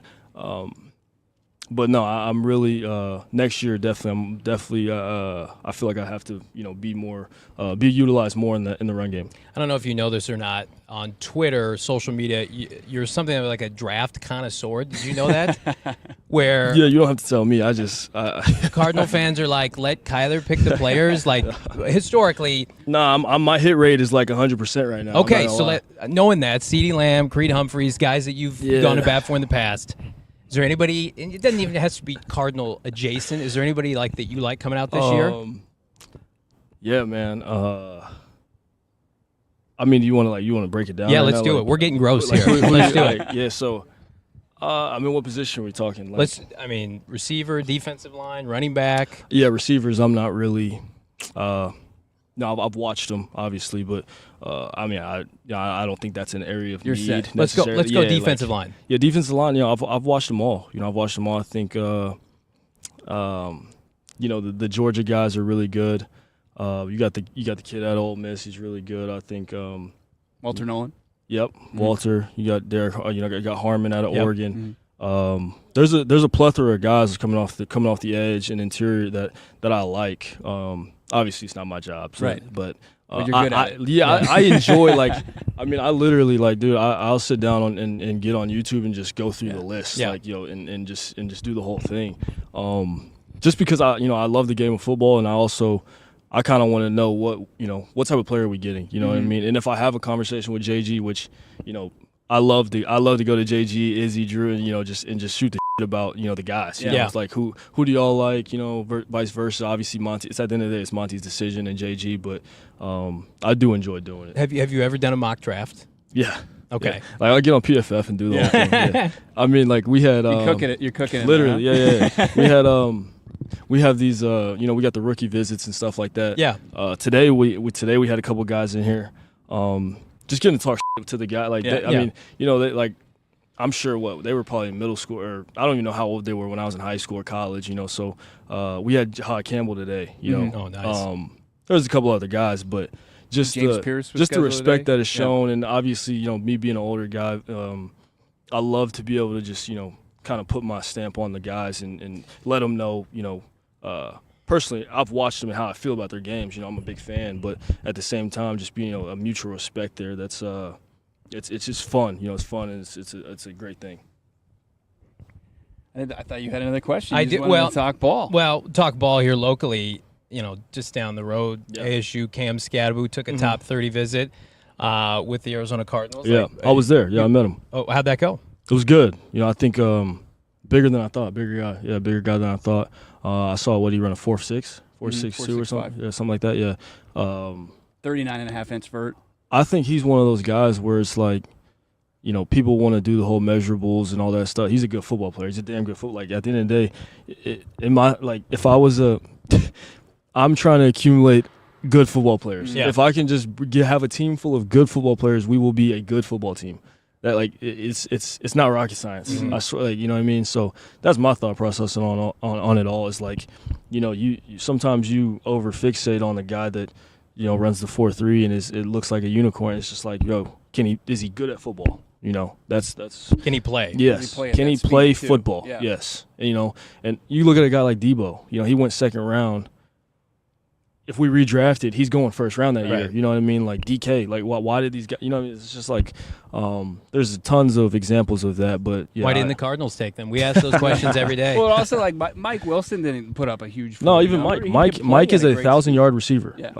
Like I truly believe Mike can have 1,000 yards, and be very, you know, comparable to the guys that we see doing it year in year. But it's all about opportunity, staying healthy, and, you know, the connection that we have on the field. But Mike had 400, 500 yards in college. I watched 2 clips from him in the Senior Bowl, and I was like, oh yeah, immediately that guy, he's got it. Yeah. You know what I mean? Like, he can play receiver. You know, That over-the-shoulder catch against Seattle. Yeah, like, no, I mean that's an outfield, being able to track Willie like, Mays. that's not easy. Yeah. You know, and I don't you put the best ones out there on that certain play and see if they can I don't know if they'll do it. Yeah, it was unbelievable. Yeah, so You're doing an incredible job, you know, obviously, or ingratiating yourself in this community. We're excited about it. This softball, the celebrity softball thing is going to be great.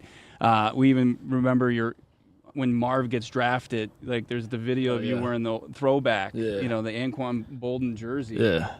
Is it overdue that we get a throwback for you guys? Man, who are you? If it was up to me, Yeah. we'd have all the jerseys. I got a lot of ideas, you know what I mean. But I love the throwbacks. I love, you know, tapping into that deep rooted, you know, Arizona culture. And I think the fans would love it as well, you know, because why not? Like, everybody loves a great vintage shirt. Like, you know, you see all these other teams around the league that are throwing it back. And I think, you know, if we were to kind of bring back the simplistic but, like, just, you know, powerful Arizona, you know, deep rooted like that, it's a beautiful thing, I think. Maybe a little state flag action. You know what I mean? Yeah. The whites with the darker maroonish kind of pants with the stripes. I like it. You guys took back home field advantage last year, 6-3 at home. I mean, you swept San Francisco in the finale. I know there's not, like, momentum in the NFL, Yeah. but, like, talk about this team in 2025 in the NFC West, getting to where you want to be. Yeah, I think the sky's the limit. You know, I think personally, man, like, I've been like you said, year 7. So ever since I got into the league, like, for me, I've seen the juggernauts. You know, I played against Aaron Donald, Von Miller, and Leonard Floyd and Jalen Ramsey. Like, so when it comes to the best of the best, like, at this point in my career, it's just about, you know, focusing on what we can control. Like, as a younger guy, you kind of get lost into who you're playing, you know. But, like, at this point in my career, it's just faceless opponents and focusing on who we are, how we go about what we go about, and executing on Sundays, Mondays, Thursdays, or, you know, whatever day it is, going out there and execute no matter who we're playing. But I truly believe, we should, you know, we should have the expectation to win the division. You know, that's where it starts. Obviously, it's not going to be easy because 49ers had a down year. Will they come back? I believe so, regardless of whoever they lost. I feel like, you know, there's the culture that they have over there. They're always gonna, you know, put up a good fight, whether they're good or not. That, you know, we got to see. So the Seahawks and the Rams coached great. You know, play great defense as well as the 49ers. So this division has always been tough. So we got to go out there and do it. I think that's probably one of the biggest misconceptions. You've entered the league in 2019. This division doesn't have down years. No. I mean, we're not going to name drop some other I didn't divisions. know, you know, growing up, I didn't watch the NFC West like that. You know, I was but yeah, like, you look at who's won the division over the last however many years, like, there's been a couple streaks, but for the most part, it's usually, you know, pretty updated. You know what I mean? Like, you can make an argument when Pete Carroll was here, you were going up against 3 Hall of Fame coaches every time in the division. And I mean, if you looked at the rosters, it wasn't really compared. You know what I mean? Right. So, you know, mix that in with being a damn rookie and trying to, you know, just trying to survive as a young guy. You know what I mean? Trying to get better each and every week. You know, so yeah, dude. There's tons of things that we could sit here and talk about, but at the end of the day, we haven't got the job done. So You've already been so generous with your time. I'll just put this in there. Like, it was post game, either the Bears beat down or the Jets beat down, and your foundation, you were on the field post game with some vets. It was an unbelievable moment. You made those guys' day. I saw your family was proud to be there. You were proud to be there. I just think that the Kyler Murray Foundation, you guys are doing some incredible things, including this softball game. You can get tickets. Of course, you can find it. You got it on your Instagram. Yep, Instagram, K1, also Kyler Murray Foundation. So many avenues you can find it. We've got it at PHNX Sports. Make sure you're subscribed to K1's YouTube channel. Some fantastic stuff up there. Kyler, thank you so much. Appreciate man. Really you. enjoyed it. Appreciate you. Thanks, my guy. Appreciate you. There was the Kyler Murray interview, all 25 minutes in its glory. We appreciate everybody sticking with us. Drop us a like. So much to get into, but we're fired up for K1, his responses, and I feel like 25 minutes with Kyler Murray. I'm not sure that's been done before. No, it was really generous of him to give us that much time to sit out there and brave the heat. First kind of heater today in Scottsdale out there at Salt River Field, which is going to be the setting for his Kyler Murray Foundation Celebrity Softball game. We've got a big announcement coming tomorrow on behalf of the KMF with who else is joining this. It's not just Cardinals players, but it's also, as we saw, Cam Johnson's been announced, the former Suns hooper, now Brooklyn Nets. We've got another NFL star that's going to be joining the game tomorrow. Look for that, PHNX_sports on Twitter, Instagram, and also Kyler Murray Foundation. That's going to give you all the insight as far as who's going to be playing in that game. But a little debriefing here before we get out of here. Yeah, let's get to the takeaways from that. I think number one for me, just his self-awareness of I've been here 7 years. I haven't accomplished what I've wanted to. I haven't scratched the surface. I mean, how about his comment about in Buffalo last year? He's like, I didn't feel like my knee was all the way there. And this year, I mean, you're really going to see the reins kind of be taken off, and he wants to run more, which is hilarious. Yeah. Doofus Cowboys head coach saying, Kyler Murray doesn't really want to run. Kyler Murray's like, nope, I'm actually going to run a lot. The funny thing about Kyler Murray, from what I hear, is he doesn't want to run. It's like, the funny thing is you fell into a head coaching gig. And for whatever reason, you're dropping these little nuggets when you're supposed to be answering about your quarterback, but you want to put somebody else's quarterback. You want to keep them out of your mouth, right? I mean, is Kyler Murray saying that? I mean, that should be encouraging to a lot of fans out there that wanted him to kind of remove the restrictor plate, get out there. We did see the carries go down a notch at the end of the season. Was that a reason of Drew Petzing, organizationally, the team wanting to preserve Kyler Murray? So we'll see where that goes and where it could take this offense. I mean, that would be huge if he can, close to top 5 rushing attempts for a quarterback, what he would look like if he's firmly in that top 5, because he was doing it at an efficient level, over 7 yards per carry last year. Yeah. I think we didn't have a chance. It never felt like the right time to talk about Drew and the explosives, right? But it feels like Kyler Murray wants to make defenses pay like they did against the LA Rams, where he's such a threat from a run pass option that if he's not running, he's within the parameters of the offense, hitting Michael, hitting Trey, hitting Marv, deep routes, explosives that way. I think the traditional sense of what we saw the Cardinals were last year, I think maturation process, they're going to evolve this year. And you could kind of sense that during our conversation. Another key takeaway, of course, is his belief in Marv, just saying he didn't have the year he wanted to have. And he's out, kind of had to come out of his shell a little bit, and much more talkative now. Welcome to the NFL, man. And having that kind of come to the NFL moment week 1 against Buffalo, man, a lot happened in that game against Buffalo. Yeah, no, there was. I mean, it was game 1, and you were somebody that wanted to see Marv play all but more than 3 snaps in his debut in the preseason, and maybe he would have benefited, because there's so many different variables that go into being ready. And what we're finding out is Marvin Harrison Jr., as far as physically, was ready, right? Mm-hmm. As far as, close to 6'4", 212 pounds, being able to make, most any catches, run most routes. But at the same time, you're realizing that there's the human element too, like just developing those relationships with your teammates. And, if you're somebody that's more, quiet, introverted, it just maybe takes a little bit more time for you to break out of your shell. And then it's just like when you're freshman in high school, and then next thing you know, you're a rising junior, and you're big man on campus all of a sudden, because you're comfortable all over the place, and it's not the same for everybody. And as much as people had these high, maybe unrealistic expectations for Marvin Harrison Jr., he still has every ability to tap into that. Yeah, no doubt about it. And I think this offense, and I said it in the conversation, there's just so many similarities in terms of the trajectory of this team to 2021.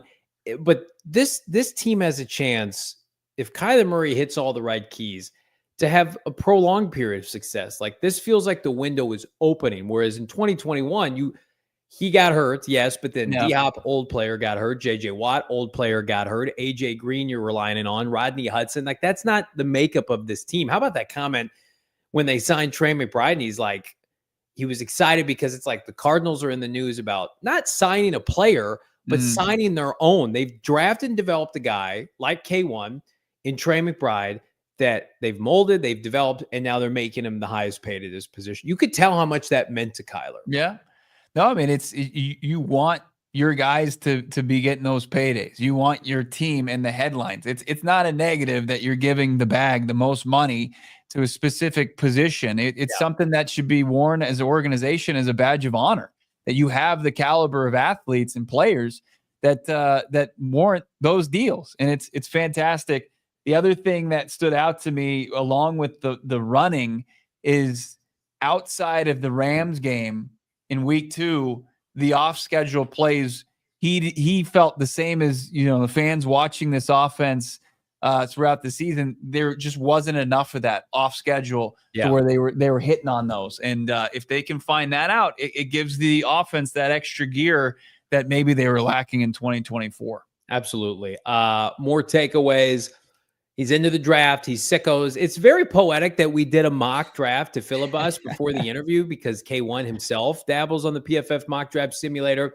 He confirms to the show that Jihad Campbell took a top 30 visit, although I think we can all agree that's an option maybe from 47 and a potential trade up. I don't think any of us. That's how you're going to get to sleep tonight. Oh, get this off the screen. I don't want to see this. Damon already has the name. He actually had that way before. We had to pivot earlier in the show because we hadn't revealed Jihad Campbell had taken a top 30 visit with the Cardinals, but there he is.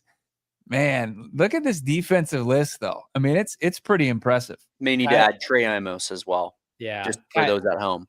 Kyler just sneaking that in, and my face off screen of just being collectively disappointed. Oh no. The first time your smile went away the entire conversation. Yeah. I was even Otherwise, you just had this crap eating grin the entire time, just happy to be there. And then you're like, oh no, we're here again. My first takeaway was that Johnny should have been like, I don't know about that one, Kyler. What do you think about that one? Might be a stretch, my guy. Positional value not there. I mean, after you had formulated the question of you haven't missed as far as the drafts, your picks, but he didn't specifically say Jihad Campbell. Who'd he say? He said I like both Georgia guys, yeah, which the Cardinals have hosted. It seems like when they're doing these top 30 visits, Kyler Murray's there to welcome the top 30 players, which is Kyler great. and Marv don't leave the facility. Correct. That's people will say that's hyperbole. It's not. I mean, they're there as much as possible if they're in town. Remember Darius Robinson telling me at that function, he's like, yeah, Marv doesn't take vacations. And Kyler Murray, all we've heard is he's at the facility, early and until late hours in the night. He said both Georgia players. He liked Walter Nolen. We're big Walter Nolen guys. So that was interesting. You gotta love the insight as it relates to his relationship with Gannon, how he knows Gannon, built different. I mean, we could talk to him all day, every day, but we appreciate the time that he gave. We're hoping to do it again, and we want to encourage everybody. There's 2,200 people watching live right now. We appreciate all of you. Go sign up for this softball celebrity game. It is unbelievable what he is putting together. the announcements. Trey McBride, James Conner, CeeDee Lamb, Marv himself, Larry Fitzgerald's going to be there coaching. Yeah. We're going to be there in some capacity. We're still working out fine-tuning of what Bo and I and Damon are going to be doing, but we will be there at the softball game. Yeah. There's so much going on. The ticket price is on point. Take your family out. I'm going to bring my fam. Bo's going to bring $19. I think it's $19. I mean, what can you find for on a Saturday night? Unbelievable. $19 at that venue where we talked to Kyler today, the spring training home of the Diamondbacks and the Rockies, but Salt River Field. Check it out. Kyler Murray Foundation for all the details. Man, yeah, it's going to be a fun night, and PHNX is going to be heavily involved. At the very least, just hanging out. Let's get to these super chats. You guys have been patient. Again, 2,200 watching live. Drop a like on this video. And again, 2 thank yous I want to give out right now. Big thanks to everybody who was patient. Big thanks to our production team, the turnaround time, multiple camera angles, audio. That is not easy to get turned around. And so to Bo's point earlier, we didn't just want to throw that up. We didn't want to have it be a cold video on the site. So we appreciate with you, bearing with us those last 20, 30 minutes or so. Tyler H., $2. K1 is the GOAT, homegrown Cardinals quarterback. He takes immense pride, you can tell, being a Cardinal quarterback. And I think there's the misconception about video games off the field. You spend any amount of time with them, regardless of how you feel about him. His number one hobby is football. He is obsessed with football, pro football, collegiate football. His friends, they're in football. Like you got a lot of these guys are like, do they love football? Like, we're asking ourselves, like, does James Pierce Jr. love football? We hope so. Kyler Murray loves football. He does. I mean, he's as competitive as they come. So one of the biggest misconceptions is like his mind is elsewhere. Damon Cat 199. Damon, come on, man. You know what I want to say. Damon? No comment. Wow. Damon Cat, my arch nemesis, back in the fold. Comes to a big banner show, just knows he's going to get you riled up in front of a lot of people. Under your skin, I can see it. You're rattled. Yeah, fight me, Damon Cat. Jackson jumping in, $4.99. Kyler's taking us to the Super Bowl this year. I mean, like, you could tell there's a confidence right now. And again, he understands. He's like, sometimes I run more earlier in the season. Trying to get through 17 games. But if you're waiting for Kyler Murray circa 2020, 2021, where dude was just running, I think you're going to be in a great spot in 2025. Like, for better or worse, like he has heard that. He's like, that's what differentiates Josh and Lamar. And it is a weapon when I use it. We're going to lean into that. So the people that are like, he's scared to get hit, like, come on now. Danny Redbird's $4.99. Here's a $5 for giving me gut fire, boys. Pump for the draft. Can't wait, Danny. If you haven't gotten your tickets, join Danny and the rest of this Cardinals community that we're just privileged to be a part of, celebrating the Cardinals' first-round pick at Gila River Resorts and Casinos Wild Horse Pass. Join us that night. The draft party, it's going to be elite. Can't wait to see you there, Danny.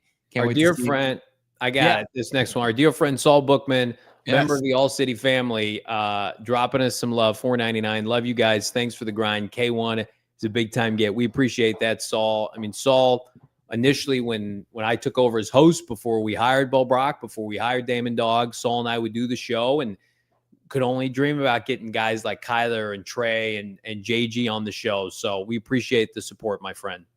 Thank you to Saul, and then picking spreads, $1.99. Notice Kyler didn't say James Pierce Jr., W ball knower. I don't know if you want to read too much into that, but listen, he likes both Georgia edge rushers and he likes Walter Nolen. So, I think those are two good. We're on the record. Take any of those guys at 16. Oh, this is great from Vince. Best Cardinals interview I've seen all season by far. Probably the best K1 interview, period. Great work, guys. Thank you, Vince Ortero. Appreciate everybody. Yes, thank you for everybody. Your kind words. It was really something that came together, and we were excited to get to do, and to really get an opportunity to talk to Kyler for that long and get what we felt were some real honest answers. It's, I think, what the fan base has been craving. And I think that he understands it. And you're going to see more of Kyler Murray, regardless if it's on this show or, I think he's just going to be more ingratiate himself even more so in this community. And that's a good thing. That's franchise quarterbacks do it. You just go around to, the 32 teams, the ones that have good ones and ones that have been established. They're heavily involved. If you want to see more Kyler Murray on this show, subscribe to PHNX Sports on YouTube, like this video, engage in the chat, engage in the comments, and then we're going to be posting a bunch of clips here tonight from the interview, retweet it on social media, because we've been around for a little while, and it's great to finally be able to have Kyler Murray a part of what we do here, and we want to do that again. And the more support that you guys can show, and I think that would help us exponentially. So you guys already do so much for this community. We appreciate all of you, our diehards, everybody that's coming to the draft party, by the way, in 2 weeks at Gila. Get your tickets below. But I mean, this feels like the start for this little fanboy podcast, and we appreciate all of you as well. Yeah, it was a great time out there, Salt River Field. As you mentioned, Damon, Dawg, Shane, Leah, Emma, our Great team, job. also Lindsay working there on Kyler's behalf there with the Kyler Murray Foundation, Kyler's crew. Was it Miko and Keon? Also great dudes to meet today. So, and then our guy Cam Cox was out there. Yeah, Brave Heat. He's got great stuff coming up on 12 News that you don't want to miss. Him catching up with Kyler, literally playing catch with Kyler. It was like father-son duo out there when I was leaving, just having a game of catch. Like it was spoiler at the end of Field of Dreams. We brought our gloves. Actually, I didn't own a glove, so Damon brought me one, and then we both wore skivvy shorts, and then Kyler's in leather pants, and then we sat three bros together hanging out on a little podcast. You think Johnny could pull off the leather pants and look like Kyler? I think we're gonna have to find out next season on our first post-game show. What about his draft getup? Maybe we get some leather pants for Johnny. Maybe all leather. Listen, that's aggressive. That's real aggressive. Kyler Murray can pull it off. Your boy, first of all, it was hot as you know what out there. So that is gonna wrap it for today's show. Big thanks to everybody. A 2-hour affair. We're gonna isolate the interview here on YouTube. We're gonna throw it up on social media, but the live stream, all of you, appreciate everybody making it happen. Damon, Bo, I'm Johnny Venerable. We'll see you tomorrow. We all silly like the mayor.